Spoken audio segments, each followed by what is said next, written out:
বন্ধুরা আসসালামু আলাইকুম, সবাইকে আইজে টেকনোলজি ইউটিউবের পক্ষ থেকে স্বাগতম। তো আজকে আমি আপনাদেরকে দেখাবো বিকাশ মার্চেন্টের মাধ্যমে কীভাবে বিদ্যুৎ বিল দেওয়া যায়। তো সেই প্রসেসটি এখন আমি আপনাদেরকে দেখিয়ে দেবো। তো এর জন্য আমরা প্রথমে চলে যেতে হবে আমাদের বিকাশ মার্চেন্ট অ্যাকাউন্টে। তো আমি চলে গেলাম আমার বিকাশ মার্চেন্ট অ্যাকাউন্টে। তো আমার বিকাশ মার্চেন্ট অ্যাকাউন্টে আমি চলে গেলাম।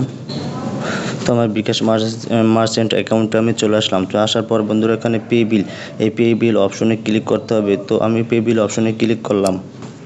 পে বিল অপশনে ক্লিক করার পর বন্ধুরা এখানে প্রিপেইড আর একটা হলো পোস্টপেইড। তো আমরা বন্ধুরা বাসা বাড়িতে বিল দেবো, তাই দেবো আমরা দেবো পোস্টপেইড। আর যখন আমরা ব্যবসায়িক ক্ষেত্রে বিল দেবো তখন দেবো প্রিপেইড। তো আমি আমার বাসার বিল দেবো, তাই আমি পোস্টপেইডে ক্লিক করলাম। তো আমি পোস্টপেইডে ক্লিক করার বন্ধুরা দেখুন বিল সময়সীমা। তো এখানে বিল সময়সীমা বলতে বোঝা যায় যে বিল সময়সীমা আমরা কোন মাসে বিল দিতে চাই, তো সেই বিলটি এখানে বসিয়ে দেবো। তো এখানে বিল সময়সীমা এখানে ক্লিক করলাম। ক্লিক করার পর বন্ধুরা আমরা কোন মাসের বিল দেবো তো সেটি এখানে সিলেক্ট করবো। তো আমি এখানে আগস্ট মাসে বিল দেবো, তো আগস্ট মাস সিলেক্ট করলাম। সিলেক্ট করার পর বন্ধুরা SMS অ্যাকাউন্ট নাম্বার, তো এখানে আমাদের যে বিল কাগজের যে SMS নাম্বারটি আছে তো সেই নাম্বারটি এখানে বসিয়ে দিতে হবে।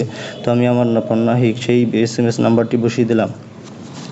তো বসিয়ে দেওয়ার পর দেখুন এখানে কাস্টমার এর মোবাইল নাম্বার। তো এখানে কাস্টমারের মোবাইল নাম্বার বলতে বোঝা যায় যে আমরা যেই অ্যাকাউন্টের বিল দেবো তো সেই ঘরের একটি ফোন নাম্বার এখানে বসিয়ে দিতে হবে। এই নাম্বারে একটা কনফার্ম মেসেজ যাবে যে আমি কয় টাকা কারেন্ট বিল দিয়েছি, তো সেই নাম্বারটি এখানে বসিয়ে দিতে হবে। তো সিম্পলি আমি একটা আমার ফোন নাম্বার বসিয়ে দিলাম।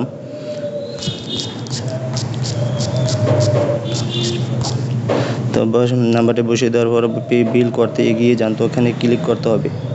তো আমি পে বিল করতে এগিয়ে যাব। তো আমি পে বিল অপশনে ক্লিক করলাম। ক্লিক করার পর দেখুন বন্ধুরা এখানে কিন্তু আমাদের 885 টাকা শো করছে। তো আমাদের ব্যালেন্স আছে কত 892 টাকা। আমরা জানি যে 885 টাকা কিন্তু কারেন্ট বিল এসেছে এই মাসে, আগস্ট মাসে। তো আমরা এটি করতে পারি যে আমাদের কারেন্ট বিলে যদি 885 টাকা দেখি আর এখানেও যদি 885 টাকা শো করে, সেক্ষেত্রে কিন্তু আমরা ধরতে পারবো যে আমাদের কারেন্ট বিলটি কিন্তু সঠিক আছে। আমরা অটোমেটিকভাবে এটি বুঝতে পারবো। তো এখানে বন্ধুরা পরের ধাপে যেতে ট্যাপ করুন, তো এখানে ক্লিক করব। আমি এখানে ক্লিক করলাম। ক্লিক করার পর এখানে আপনাদের পাসওয়ার্ডটি দিয়ে কনফার্ম করে দেবেন। তো আমি এবার পাসওয়ার্ডটি দিয়ে কনফার্ম করে দিলাম। তো এখানে নিশ্চিত করেন এখানে ক্লিক করতে হবে। তো আমি এখানে নিশ্চিত করেন এখানে ক্লিক করলাম। তো এখানে পে বিল করতে ট্যাপ করে ধরে রাখুন। তো এখানে আমি ক্লিক করে কিন্তু আমার বিলটি কনফার্ম করে দেবো। তো আমি এখানে ট্যাপ করে আমাদের বিলটি কনফার্ম করে দিলাম। তো দেখুন বন্ধুরা আমাদের পে বিল কিন্তু কনফার্ম হয়ে গেছে। এই দেখুন আমাদের পে বিল কিন্তু চলে গেছে। তো এইভাবে কিন্তু আপনারা খুব সহজেই কারেন্ট বিলটি দিতে পারবেন। তো ভিডিওটি ভালো লাগলে এবং কোনো উপকারে আসলে লাইক, শেয়ার অ্যান্ড কমেন্ট করবেন। পাশে থাকার জন্য সবাইকে ধন্যবাদ।